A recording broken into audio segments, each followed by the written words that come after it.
So the United States is about to make a huge policy mistake, which will go directly against U.S. national security interests because of internal politics. Allow me to explain.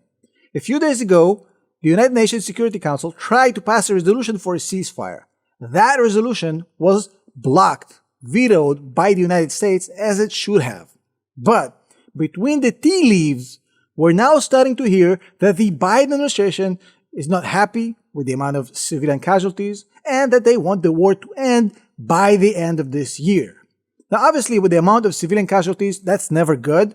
In fact, that is horrible. But in any urban warfare scenario, including the ones the United States was involved in, there's a 10-to-1 ratio. Even in a legitimate war, 10 civilians die for every combatant in an urban warfare setting. The United States knows it, so it's just lip service. The other part is actually way more concerning, because putting a timeline on this, till the end of this year, is driven directly from internal politics in the United States. Allow me to explain. You see, the Biden administration's base basically is mostly pro-Palestine. So the Biden administration is going to lose a lot of points going into an election year if they don't wrap up this mess in the Middle East by the end of this year. This cannot be an issue in the campaign in 2024. It has to be about economics, about inflation, about things that Biden can win. So they're trying to wrap up the war as soon as possible so that 2024 isn't going to be about it.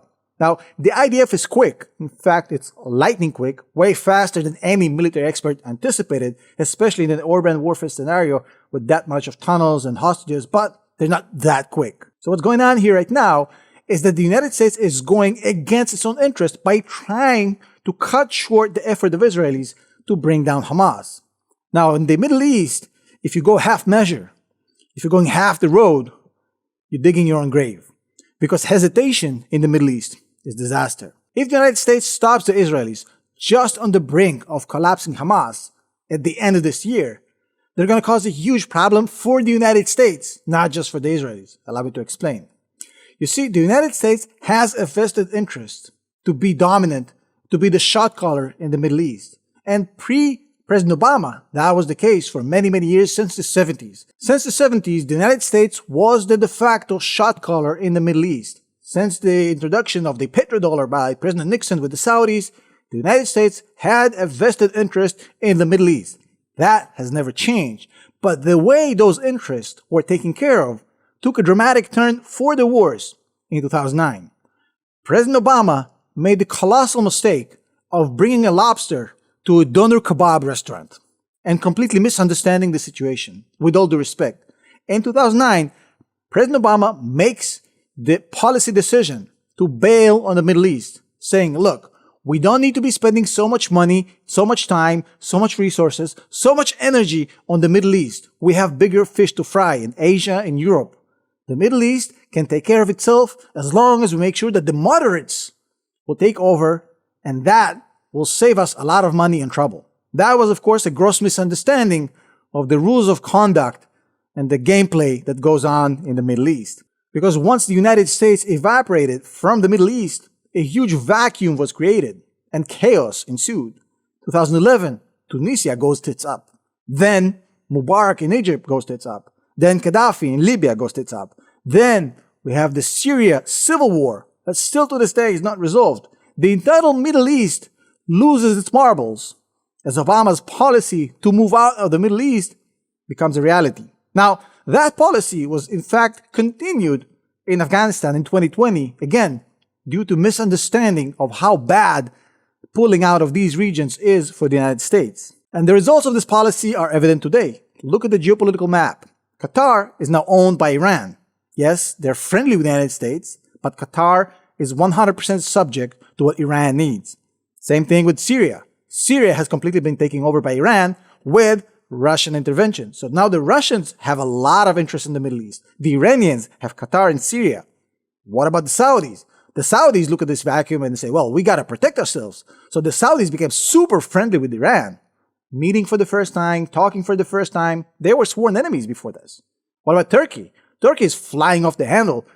Look at what's going on in Turkey. Absolute insanity. Talking about the Ottoman Empire, basically being nervous about what the Kurds will do because of what's going on in Syria.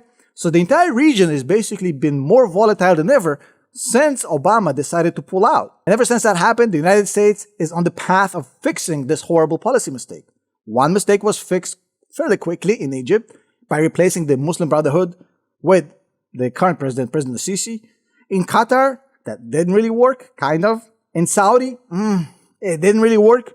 Calling their ruler a pariah probably didn't help. So Iran now has a lot of influence and clout, definitely in Qatar, somewhat now starting to form with the Saudis. And you have Russia stepping in the Middle East. So now we have all this vacuum filled by whole new players. The Russians now have influence, the Iranians have influence, and the Saudis are definitely looking at the Iranians and saying, well, maybe we need them. So that is why in 2023, the whole Abraham Accords started. That was the beginning of the re-establishment of the U.S. presence in the Middle East. The United States decided that for its strategic purposes, it must be in the Middle East. And the reason that the United States need this influence in the Middle East is very, very simple. As it always is, follow the money. Now, the United States needs cheap energy. Cheap energy is dependent on OPEC, the cartel that controls the prices of oil. OPEC is dominated, much like NATO is dominated by the United States, OPEC is dominated by the Saudis. If the Saudis are allies with the US, we can always work out a good deal. If the Saudis are now best friends with Iran, it's going to be a problem. Now, oil is going to become expensive, recessions will happen, the US economy will suffer, and that's a huge threat to the dominance of the United States. And a few years ago, they finally figured this out and started working in the right direction. One step was starting the Abraham Accords. But the biggest stepping stone was getting the Saudis in the Abraham Accords, re-establishment, US dominance in the Middle East with Israel and the Saudis as a pact, as an alliance. That was supposed to happen this year. But guess what?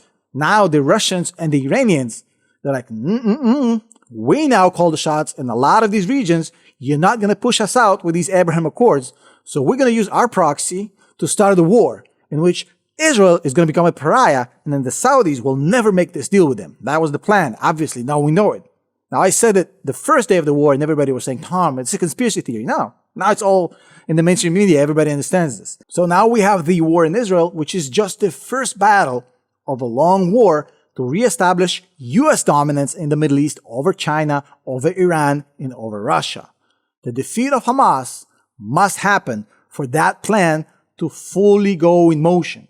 If the Israelis are not able to defeat Hamas, China, Iran, and Russia win. And that plan will never take place. This is going to be another Afghanistan. If Hamas survives to tell what they did on October 7th, that's a loss. Hesitation in the Middle East is disaster. If the United States wants the Saudis, they have to show them strength. This is the rules of the Middle East. They have to show them that their man, the Israelis, can defeat Hamas. And Hamas is just the start. It's just a proxy. Then we have the Hezbollah, the Houthis, a whole new campaign. But without Hamas, none of this other will matter because the Israelis will look weak, and by association, the United States will look weak. And weakness in the Middle East is death. Nobody will do business with you if you're weak. No matter how many ships you have, how many troops you have, how many planes you have, none of this matters. It's all about showing strength. So trying to stop the Israelis from destroying Hamas fully by putting them on a timer before the end of the year, when they're so close, when they probably need another 2 to 3 months, is a huge mistake that's going to backfire and kick the United States out of the Middle East because of internal politics trying to win an election. Because if the Israelis get stopped before they finish Hamas by the US, the Saudis will never follow through on the Abraham Accords. The only thing that the Saudis have in the Abraham Accords that makes sense is the strength of Israel and the US in the Middle East as a protection force against threats from Iran and the Houthi rebels.